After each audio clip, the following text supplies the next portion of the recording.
രണ്ട് തരം ജീവിത വീക്ഷണങ്ങളുണ്ട്.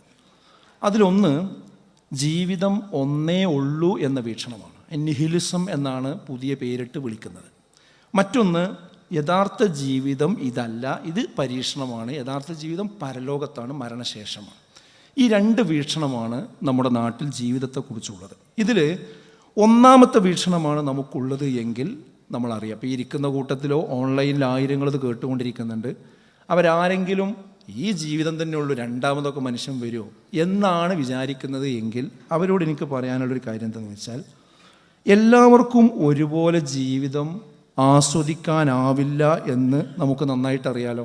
ഈ ജീവിതമാണ് യഥാർത്ഥ ജീവിതം, ഇനിയൊരു ജീവിതമല്ല എന്നാണ് നമ്മൾ പറയുന്നതെങ്കിൽ ഇവിടെ എല്ലാവരും ഒരേപോലെയാണോ? അല്ലല്ലോ, വ്യത്യാസമുണ്ട്. അപ്പോൾ അത് അനീതിയല്ലേ? നിങ്ങൾ ശരിക്കും ഒന്ന് ആലോചിച്ച് നോക്കൂ. കാരണം എന്താ വെച്ചാൽ ആത്മാർത്ഥത അളക്കാനുള്ളൊരു യന്ത്രം ഇവിടെ എവിടെയുമില്ല എന്ന് നമുക്കറിയാം. നന്മക്ക് പൂർണ്ണ പ്രതിഫലവും തിന്മക്ക് അർഹമായ ശിക്ഷയും നൽകാൻ ഇവിടെ ഒരു സംവിധാനവും നമുക്ക് കാണാൻ കഴിയില്ല. ഇപ്പോൾ നമ്മുടെ സ്കൂളുകളിൽ തന്നെ അധ്യാപകർക്കൊക്കെ ഏകദേശം ഒരേ പീരീഡുകൾ ഉണ്ടാവും, ഡ്യൂട്ടികളുണ്ടാവും, എല്ലാം ഉണ്ടാവും. അത് രണ്ട് നിലക്ക് ചെയ്യുന്ന ആൾക്കാരെ നമ്മൾ കാണാറില്ലേ? ഒന്ന് മഹാ ഉഴപ്പോടുകൂടി ചെയ്യുന്ന ആൾക്കാരുണ്ടാവും അല്ലേ? ഒരു കാര്യവും പറഞ്ഞാൽ ട്രാൻസ്ഫോമർ പോലെയാണ് ചില ആൾക്കാർ. അപായം എഴുതിയ ചിഹ്നമുണ്ടല്ലോ, അതേമാതിരി എന്തെങ്കിലും ഒരു കാര്യം പറയാൻ ചെല്ലുമ്പോൾ തന്നെ എന്നോട് പറയണ്ട എന്നുള്ള രീതിയിൽ ഇങ്ങനെ ബലം പിടിച്ച് നടക്കുന്ന മനുഷ്യന്മാരുണ്ടാവും. എന്നാൽ അതൊന്നും പരിഗണിക്കാതെ എത്രത്തോളം അധ്വാനിക്കാൻ പറ്റുമോ അത്രയും അധ്വാനിക്കുന്ന നിഷ്കളങ്കരായ എത്ര അധ്യാപകരുണ്ട്.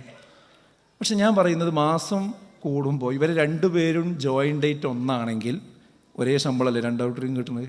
ഈ ആത്മാർത്ഥതമായി അധ്വാനിച്ച അധ്യാപകർ പ്രത്യേക ഒരു ശമ്പളവും ഉഴപ്പിയ ആൾക്ക് വേറെ ശമ്പളം അല്ലല്ലോ കിട്ടുന്നത്.